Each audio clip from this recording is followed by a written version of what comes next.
Bonjour à tous et bonjour à toutes.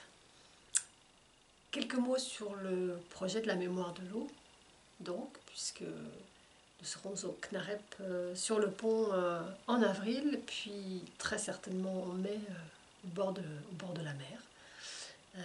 J'espère en votre compagnie.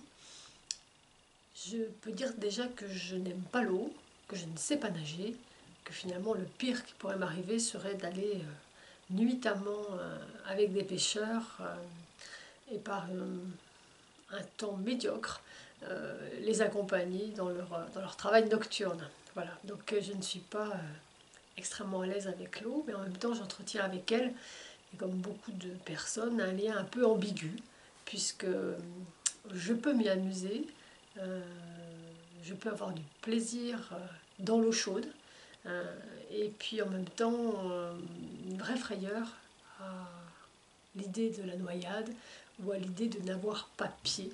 Euh, voilà, c'est un sentiment partagé par beaucoup et aussi par les parents vis-à-vis de leur enfant qui en même temps ont grand plaisir à les voir jouer mais grande peur à les perdre éventuellement dans une noyade. Voilà, ce sentiment-là, je le cultive dans cette pièce en essayant de faire passer les corps des danseuses, elles seront 4, et les imaginaires des spectateurs au travers d'un ensemble de rapports, de relations qu'on peut avoir avec l'eau.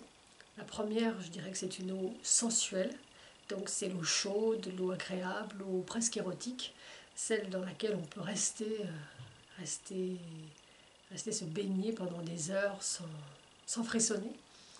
Il y a une deuxième catégorie d'eau que je dirais eau ludique, c'est celle de l'enfance. Et on sait très bien que les enfants aiment à sauter à pieds joints dans les flaques d'eau et que les adultes retrouvent ce goût du jeu au bord de l'eau, au bord de la mer, ou en piscine même, et que les pichenettes et les éclaboussures en sont un beau témoignage.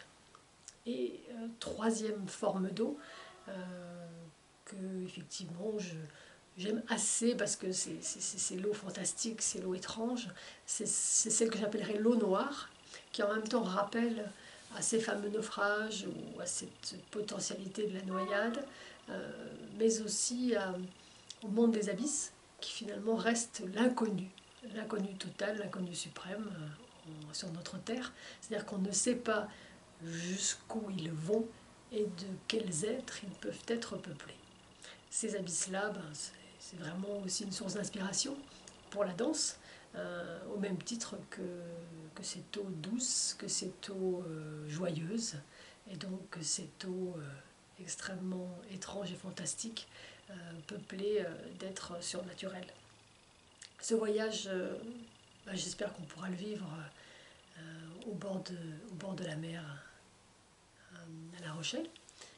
Aussi bien d'ailleurs que nous pouvons vivre en piscine ou parfois au bord d'un étang. Je vous attends donc avec plaisir en avril, puis en mai, et puis les pieds dans l'eau ou bien au sec sur le sable. À très vite, au revoir.